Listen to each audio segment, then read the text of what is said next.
Bom dia, estou aqui então para o nosso devocional de hoje e hoje nós vamos ler Efésios capítulo 6, versículo 10, diz assim: Armadura do cristão.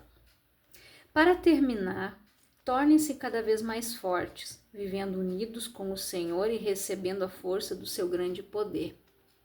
Vistam-se com toda a armadura que Deus dá a vocês, para ficarem firmes contra as armadilhas do diabo. Pois nós não estamos lutando contra seres humanos, mas contra as forças espirituais do mal que vivem nas alturas, isto é, os governos, as autoridades e os poderes que dominam completamente este mundo de escuridão. Por isso, peguem agora a armadura que Deus lhes dá. Assim, quando chegar o dia de enfrentarem as forças do mal, vocês poderão resistir aos ataques do inimigo e depois de lutarem até o fim, vocês continuarão firmes sem recuar. Portanto, estejam preparados. Usem a verdade como cinturão. Vistam-se com a couraça da justiça e calcem como sapatos a prontidão para anunciar a boa notícia de paz e levem sempre a fé como escudo para poderem se proteger de todos os dardos de fogo do maligno. Recebam a salvação como capacete e a palavra de Deus como a espada que o Espírito Santo lhes dá. Façam tudo isso orando a Deus e pedindo ajuda dele. Orem sempre guiados pelo Espírito de Deus, fiquem alertas, não desanimem e orem sempre por todo o povo de Deus. Olha o que Paulo escreveu aqui para o povo, de Éfeso, os Efésios. Paulo falou aqui sobre a armadura do cristão. Eu gostei muito do que está escrito aqui na Bíblia que eu li, na versão da linguagem de hoje. Porque aqui ele fala: vistam-se com toda a armadura que Deus dá a vocês. A armadura, gente, ela é a palavra de Deus. Quando nós nos vestimos dela, que é o capacete da salvação, a couraça da justiça, o cinturão da verdade, o escudo da fé, a espada do Espírito, que é a palavra do Senhor, e as sandálias para a preparação da pregação do Evangelho. Então, se nós formos olhar um soldado, quando ele vai para a guerra, naquele tempo, eles usavam armaduras para se proteger das flechas, dos golpes de lança, de espada. Eles tinham escudos, eles usavam a armadura para se proteger. E da mesma forma nós, a armadura de Deus, a qual nós nos vestimos desde o alto da cabeça até a planta dos nossos pés, gente, é a palavra de Deus. Se eu estiver vestida dela, eu vou conseguir resistir no dia mal, eu vou resistir ao diabo e ele vai fugir de mim. Mas, olha o que Paulo diz aqui: por isso, peguem agora a armadura que Deus lhes dá. Peguem agora. Não é amanhã e não é depois. É agora, gente. É hoje. Assim, quando chegar o dia de enfrentarem as forças do mal, vocês poderão resistir aos ataques do inimigo e depois de lutarem até o fim, vocês continuarão firmes sem recuar. Só que Paulo diz algo muito importante aqui. A nossa luta, gente, ela não é contra seres humanos. Se você ler na outra tradução, na corrigida, vai dizer: não é contra carne e sangue, mas contra hostes e principados da maldade em lugares celestiais, gente. Nós precisamos entender que há o mundo espiritual e o nosso mundo ao qual nós vivemos. Existe o céu onde Deus está e existe o intermediáriozinho, que é onde o capeta tá também. E ali, gente, eles são organizadinhos. Assim como no céu tem a hierarquia, né? Deus e Jesus, o Espírito Santo, os anjos, os arcanjos, os serafins, os querubins. O inferno também, gente. Tem os principados, tem as potestades, tem os demôniozinhos, que são os comandadinhos, que eles dizem, ó, vai lá fulano, vai lá colocar o álcool no fulano, lá vai o Zé Pilintra. Vai lá fulano, e assim eles vão. Eles agem assim. Para você entender como funciona o mundo espiritual, eu vou explicar através do que aconteceu com Daniel. Daniel, ele foi levado para o cativeiro babilônico, né? Onde o profeta Jeremias pregava e anunciava para o povo que se arrependesse e que voltassem-se para Deus, que se arrependesse dos seus pecados, que abandonasse a idolatria e que voltassem para Deus. O povo não fez. Só que o Daniel, ele entendeu lá no cativeiro que ele estava ali não era pelo pecado dele, mas pelo pecado dos seus antepassados, pelos pecados dos seus pais, dos seus avós, dos seus bisavós que deixaram de servir a Deus, não ele. Então lá Daniel orou e ele se absteve dos manjares do rei. Daniel fez um propósito com Deus de comer somente frutas e legumes. Ele fez aquele propósito, ele se guardou ali, ele se resguardou para Deus e ele fez esta oração pedindo perdão pelo pecado dos seus antepassados. Só que o Daniel, por que o jejum de Daniel tem 21 dias? O Daniel, gente, ele esperou 21 dias até que o anjo chegasse nele e desse a resposta. Por que o anjo não chegou no primeiro dia, no segundo, no terceiro? Porque o anjo, se você ler lá em Daniel, diz que o anjo ficou preso. Ele usa ali o termo o príncipe da Pérsia. Ele não fala, né, que foi o demônio tal, a potestade tal me segurou na rede. Não, ele disse, Daniel, varão valoroso. Desde o primeiro dia que você orou, Deus ouviu a tua oração e me enviou. Só que eu fiquei preso. Ele ficou preso, gente. Não, aonde? Aqui. Na região aonde estão os principados, os potestades. Eles tinham a legalidade nas mãos da família do Daniel. Só que aqueles principados não queriam perder ela. Então, se o anjo chegasse e desse a resposta para o Daniel, estava anulado. Mas eles seguraram aquele anjo ali. Por isso que muitas vezes, quando você ora, o diabo tenta te convencer que está demorando demais, Deus não ouviu minha oração, Deus isso, não, gente. Vocês precisam entender que quando nós oramos, há uma ação, oração, ação, gera uma ação. No mundo espiritual, algo acontece, aqui também. Nós, com os olhos naturais, não conseguimos ver, gente, mas a batalha aqui é grande. Para que o milagre chega, para que a cura chega, para que a bênção chegue na nossa vida. Por isso que o diabo tenta fazer com que a pessoa retroceda, se torne inconstante. Como? Colocando dúvida. Deus não ouviu minha oração.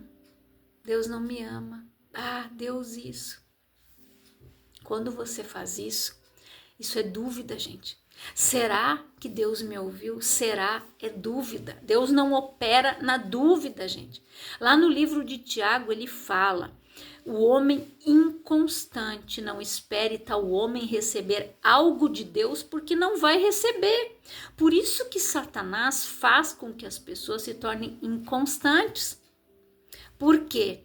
Ela começa a achar que está demorando, Deus não ouviu minha oração, porque ele começa a colocar aquela dúvida. No momento em que ele gerou a dúvida, desceu. A pessoa falou, você perdeu a bênção mesmo. Porque essa é a intenção do diabo, matar, roubar e destruir, gente. Esse é o plano dele. Por isso que aqui Paulo disse, vistam-se da armadura que Deus está dando para vocês. Vistam-se da armadura de Deus, gente, é a palavra. Quando nós passamos por tal situação, o Espírito Santo nos traz à memória uma palavra que nós ouvimos na igreja, num devocional. Ele traz à memória aquela palavra. E é em cima dela que nós vamos orar, que nós vamos ficar firme, que nós vamos resistir no dia mal, que nós vamos vencer. O Daniel, o jejum dele podia ter sido de 3 dias, de 50 dias, enfim, levou 21 dias. Até que o anjo conseguiu vir. E o anjo fala, se você ler lá, o arcanjo Miguel teve que vir. O arcanjo Miguel, Deus teve que mandar o arcanjo Miguel, uma das hierarquias celestiais lá dos anjos, descer e soltar o anjo, que veio para dar resposta. Há uma batalha espiritual, gente. Quando nós oramos, nós agradamos ao coração de Deus. Quando a nossa oração chega às narinas de Deus como incenso, Deus faz assim, ó. Ele recebe como uma oferta agradável o nosso louvor, a nossa adoração, a nossa oração, a nossa dependência dele. Quando você se arrepende daquele pecado, quando você abandona ele, quando você diz, Senhor, eu fui comprado pelo sangue, eu fui lavado por este sangue, eu fui comprado por um preço alto, eu quero permanecer na tua presença, eu não quero mais o pecado. Você acha que o diabo vai ficar feliz? Não vai. Ele vai tentar de todas as maneiras fazer com que você não permaneça na igreja, fazer com que as pessoas que estão ao teu redor se levantem para te criticar, para zombar de você. A nossa luta, gente, não é contra a carne e o sangue, não é contra seres humanos, como Paulo diz aqui, ó. Não estamos lutando contra seres humanos, mas contra as forças espirituais do mal que vivem nas alturas. Isto é, os governos, as autoridades, os poderes que dominam completamente este mundo de escuridão, gente. As trevas, ela tem quem governe ela. As trevas, gente, é assim. Eu me lembro que antes de eu me converter, mas eu já tinha aceitado Jesus um dia que eu tinha ido na igreja com a minha mãe. Mas eu ainda não frequentava, mas eu já tinha aceitado ele. Eu me lembro que eu tive um sonho. Eu estava dormindo, naquela época eu morava em Porto Alegre com a minha tia, que já está na glória. Então, eu me lembro que eu tive um sonho onde eu não vi o diabo, mas eu estava aqui, numa estrada, era uma estrada assim, como um calçamento, coisas de pedra assim, batido, umas casas antigas, assim como casas de pescadores. Sabe aquelas ruas? Eu nunca fui na Bahia, mas parecia aquele lugar. Ou aqui também tem, né, em São Jerônimo, ali tem uns lugares assim, muito bonitos, uns lugares que são preservados, né? E era como se eu estivesse naquela, era uma rua assim de calçamento, bem um calçamento de pedra, e aquelas casas antigas, portas de madeira. Eu lembro que lá na frente tinha uma luz, e eu estava olhando em direção àquela luz, e atrás de mim era aquela escuridão. Eu não lembro o que ele falava para mim neste sonho, mas a única coisa que eu me lembro é que eu me segui em direção àquela luz e eu disse para ele, eu sou de Deus. E eu segui em direção àquela luz, orando a oração do Pai Nosso. Depois eu me acordei. Então, para você ver que Satanás vai fazer de tudo para te tirar da direção da luz e te trazer para as trevas novamente, para te colocar na escravidão novamente. Se você está em Cristo, nova criatura é. Eis que tudo se fez novo, as coisas velhas já passaram. Então eu preciso sair do velho. Eu preciso viver o novo. Eu preciso me encher. Eu sou um odre novo. Eu vou ser cheio do vinho novo, do Espírito Santo, da palavra, gente. Não se coloca vinho novo em odres velhos. Por quê? Por que Jesus usou esse exemplo? O odre velho, ele já está dilatado. Se você colocar um vinho novo ali dentro, ele vai fermentar e vai dilatar. Ele não vai suportar, ele vai estourar. Então, por isso que Jesus disse que nós colocamos vinho novo em odres novos, gente. Não se remenda com pano novo, não se coloca remendo novo em pano velho. Vai rasgar. Ele não vai suportar aquele pano novo que foi costuradinho ali. Ele vai rasgar, gente. Ele não tem sustentação para isso. Por isso que nós precisamos estar revestido de toda a armadura de Deus, para que a gente possa resistir no dia mal. E essa armadura, quem vai nos blindando é a palavra. E conhecereis a palavra e a verdade, e a verdade vos libertará. A verdade é a palavra, gente. Eu preciso entender isso, que a minha luta não é contra aquele meu colega de serviço, não é contra o meu irmão, contra a minha tia, contra o meu tio, o meu primo, não. A nossa luta, gente, ela é espiritual. Satanás vai usar quem? As pessoas que estão ao nosso redor, quem nós amamos, para tentar nos desviar do caminho. Porque ele sabe que se você permanecer, você vai ganhar aquelas pessoas também. Você sabia que quando você ganha uma pessoa para Jesus, uma alma, você não ganhou só uma alma, você ganhou uma família inteira.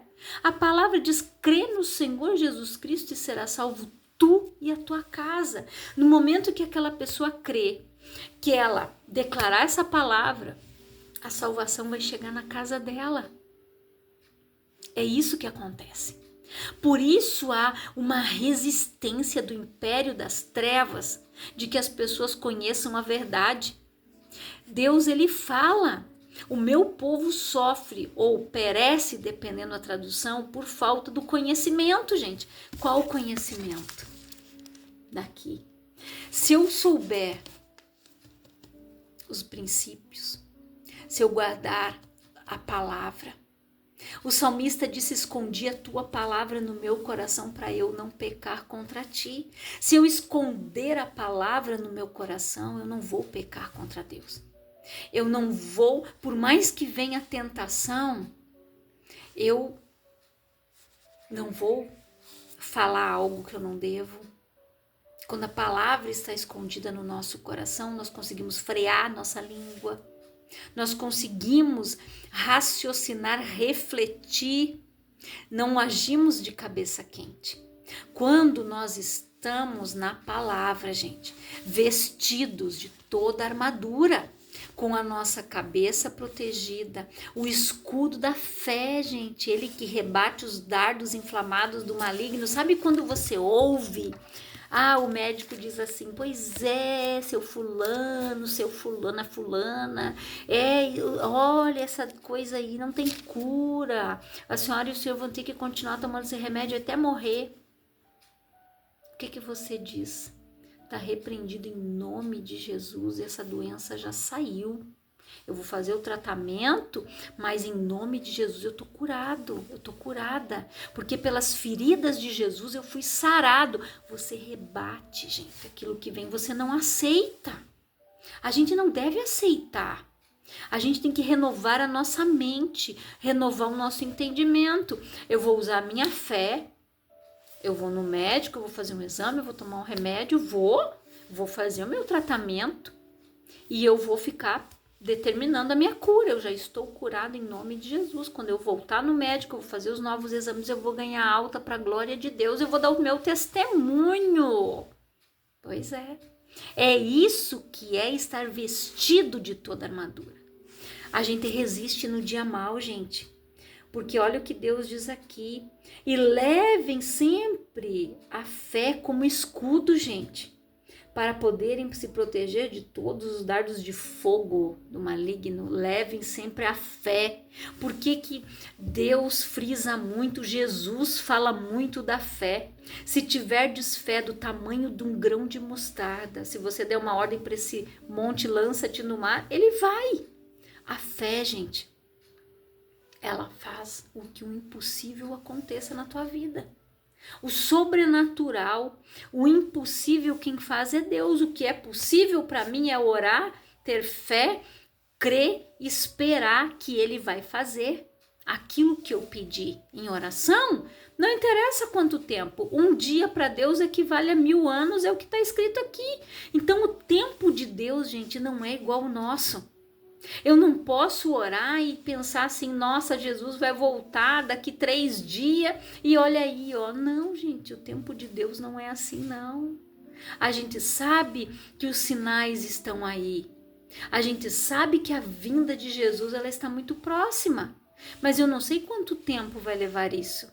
Pode levar 1 ano, 2, assim como pode levar 1 mês, 2 meses, eu não sei. Porque o tempo de Deus é diferente do nosso, do meu, do seu. Eu tenho que estar preparado, buscando a Deus, estar na presença de Deus, limpa do pecado, com as minhas vestes brancas, alvas como a neve, estar com a minha consciência tranquila, de Jesus vir e eu dizer, eu estou preparada, Senhor, pode voltar. Quantos, se Jesus voltasse hoje, você iria ou você ficaria?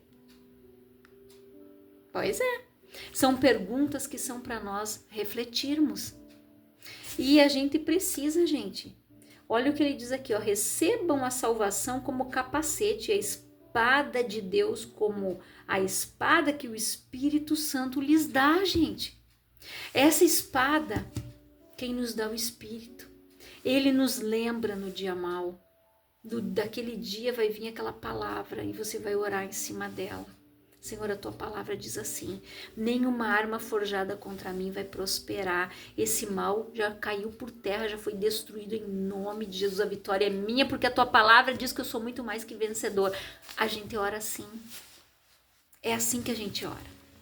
Quando eu estou vestida dessa armadura, quando eu estou cheia do Espírito, quando eu estou ali com o escudo da fé, a fé como escudo, o impossível acontece. O sobrenatural eu vou viver. O natural, gente, eu vivo todos os dias. Eu quero viver o sobrenatural. É isso que você tem que querer. É isso que você tem que buscar. É isso que a tua alma tem que desejar.